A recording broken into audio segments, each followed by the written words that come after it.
And Dan, I was able to keep the anti-seize bottle clean. Pretty amazing. This stuff you don't wear like the silver stuff, so I like it a lot. Even though it was pretty messy over there on the table, it cleans right up. Welcome to Sam's Garage, presented by NH Oil Undercoating.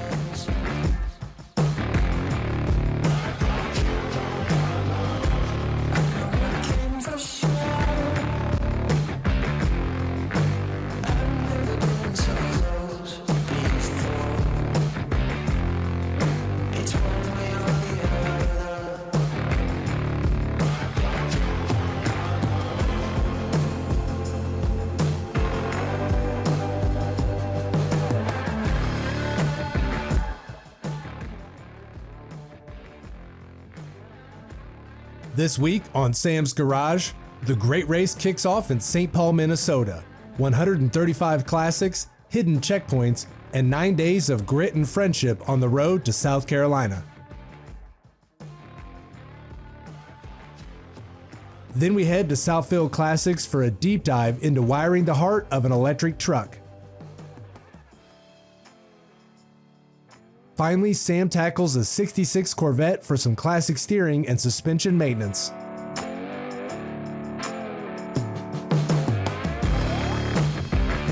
We have 135 plus cars in the Great Race. Checkpoints along the way that they don't know in advance, and so the goal is you're going to stay on target. From start to finish, it's like family to me. So keeping it maintained, keeping it running hard, it's a complete family member. It's an experience.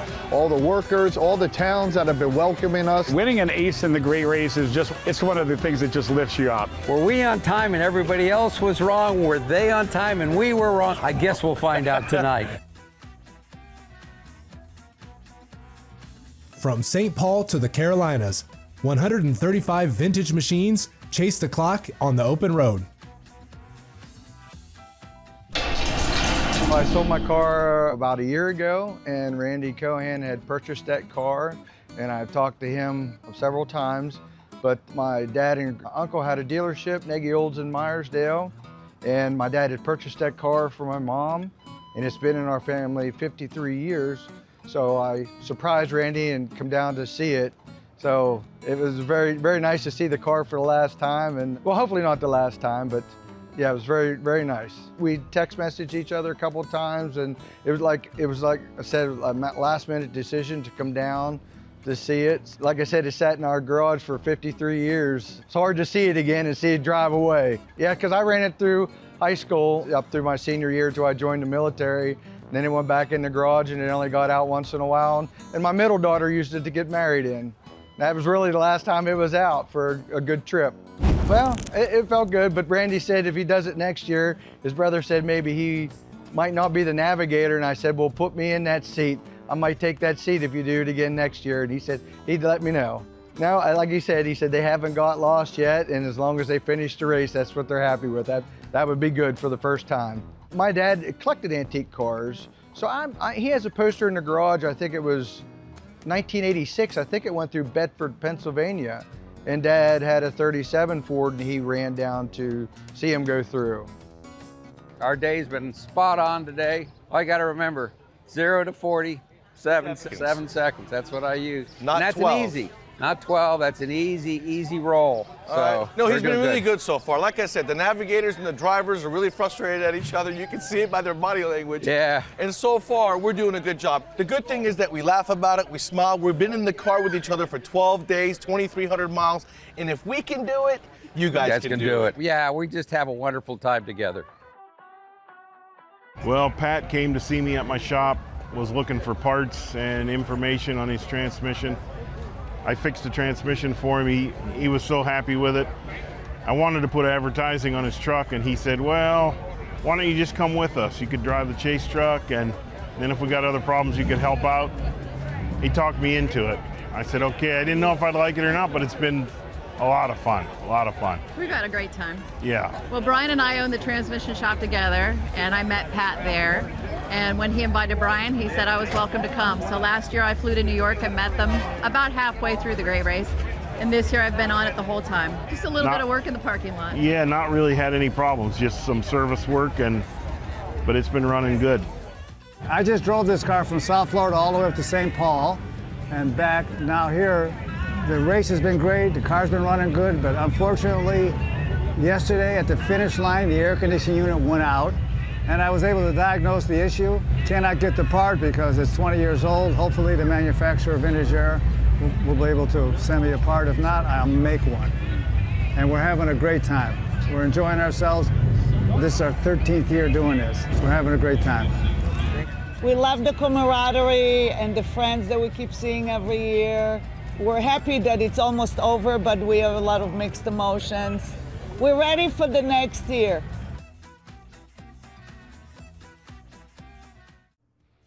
Welcome back to Sam's Garage, presented by NH Oil Undercoating.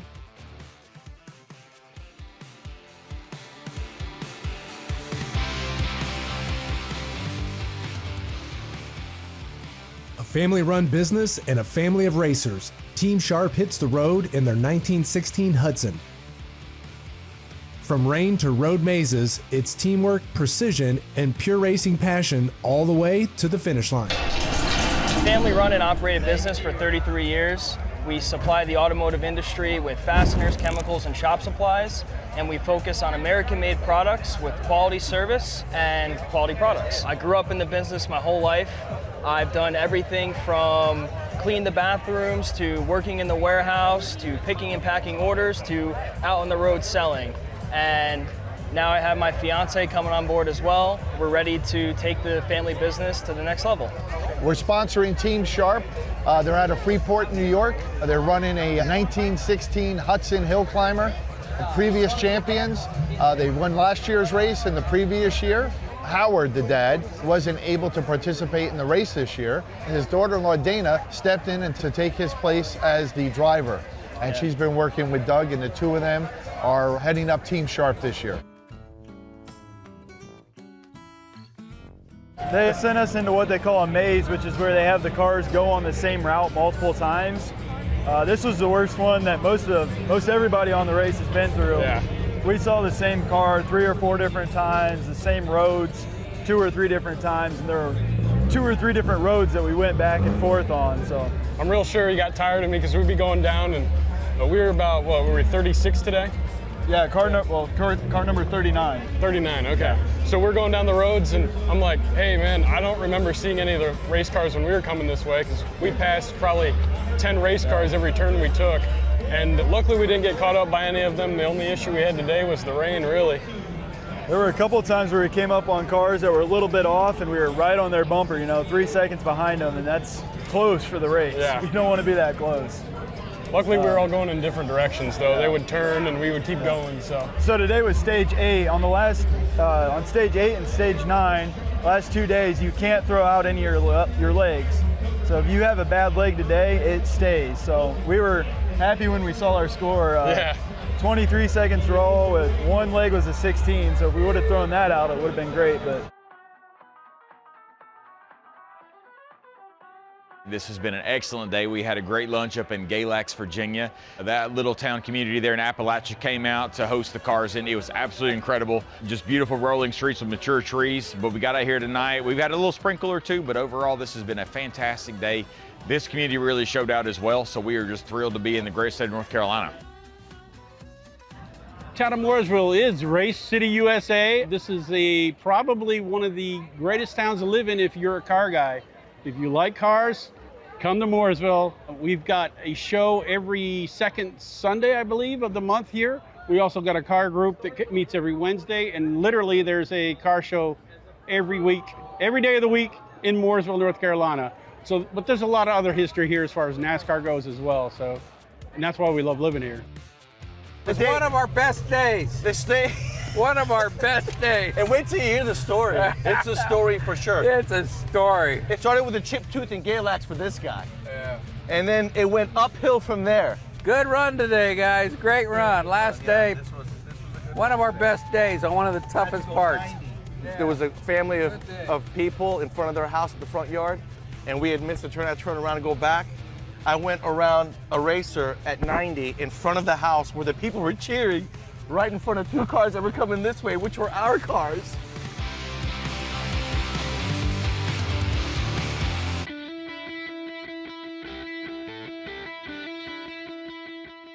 You guys have heard me talk about how important grounds are, especially when you're converting one of these old cars into fuel injection. All these old cars, they only have one ground strap, heavy ground for the starter wire somewhere in front of the engine, and there's a second ground that's going to be a strap that's very thin, and it's going to be old at the intake manifold going to the firewall.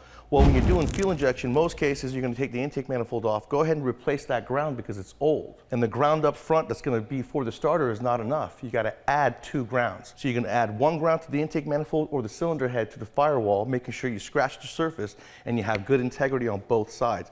Second ground is going to go from the block to the chassis as well, making sure once again you've cleaned it and you got plenty of integrity, because the voltage has got to be perfect for the Edelbrock or Holley Sniper to work properly. In the instructions they tell you to go to the battery with the power and ground, but they never tell you to address the grounds on the vehicle. Very important that when you guys are converting these old cars and you're installing an Edelbrock or a Sniper or any kind of fuel injection system, that you address those grounds, add 2 grounds, 1 for redundancy, and that way you'll have good lasting performance with no issues and you won't be stranded on the side of the road.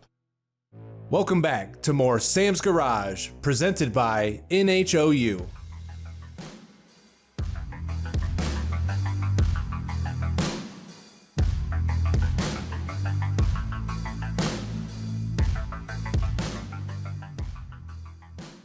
At Southfield Classics, Noah and Dan reveal the wiring backbone of their high voltage builds.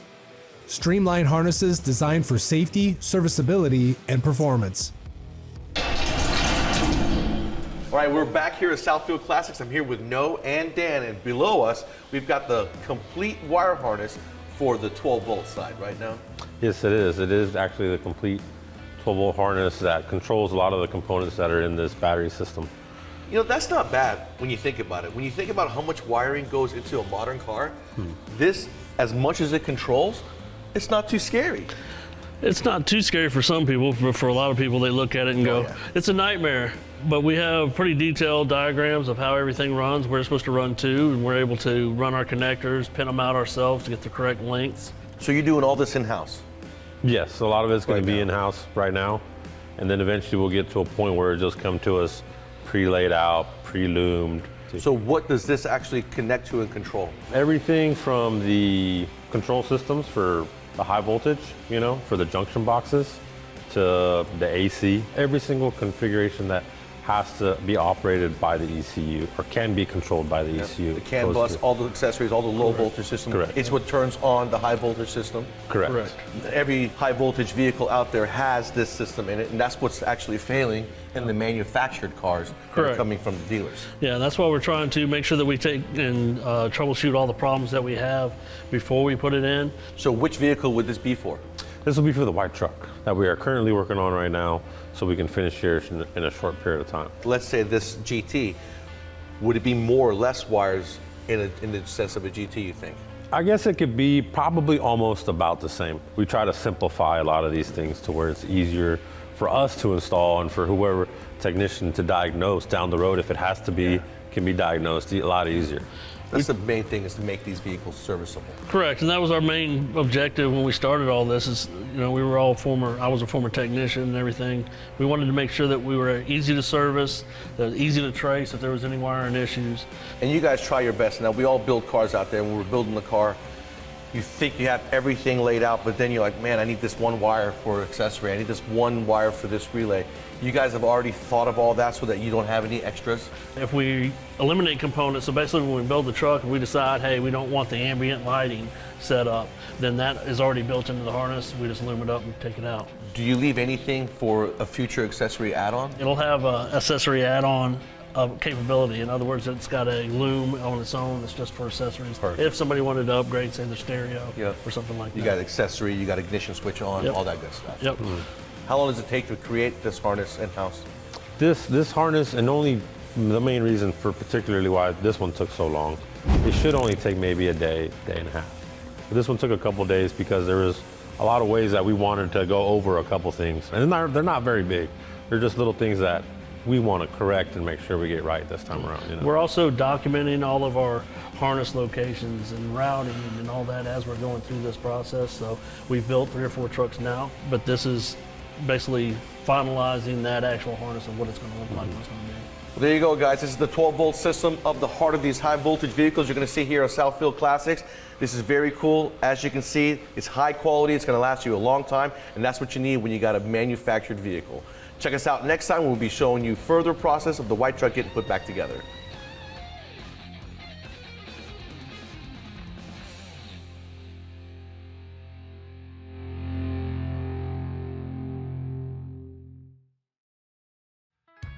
Welcome back to Sam's Garage, presented by NHOU.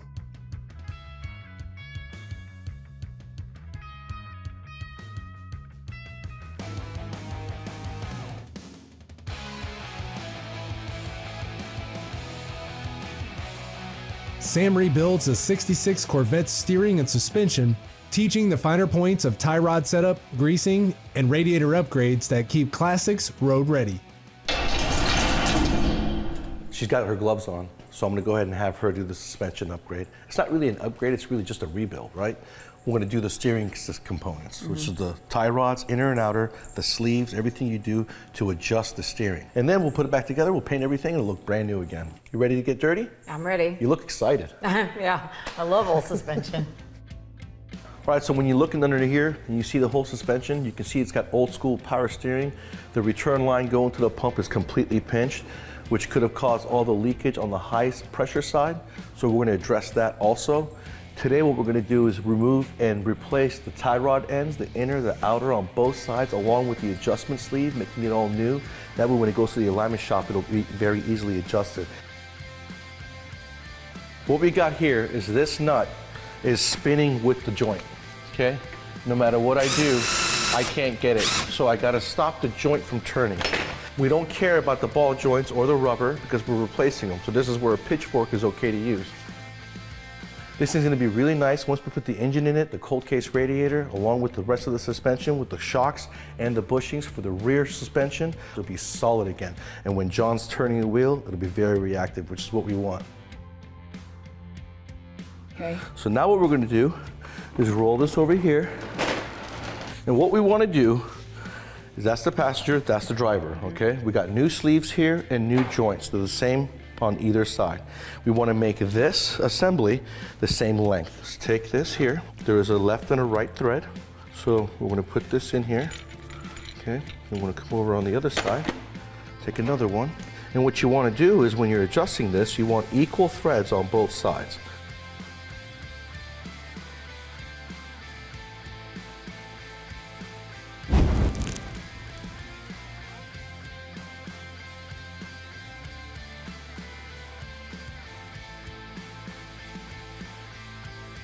We went ahead and tightened the sleeves, making sure everything is good. So, did that, grease the fittings. Very important when you guys grease the fittings. It comes with a little bit of grease from the factory, but 3 to 4 pumps. Look at the boot, make sure the boot is expanding, then stop pumping. Because you don't want it to end up looking like this. Look at all that buildup. And a lot of you guys today may not even run into these because they took away grease fittings 30 years ago in cars. But when you're working in the custom shop, you're always gonna have them. While you have the grease gun in your hand, take a look and see if there's anything else that needs to be greased. I went ahead and did the 2 U-joints on the outsides of the half shafts, went ahead and did those, and that should be it. This is gonna be a nice project when it's done. So the factory radiator is held in place with the fan shroud.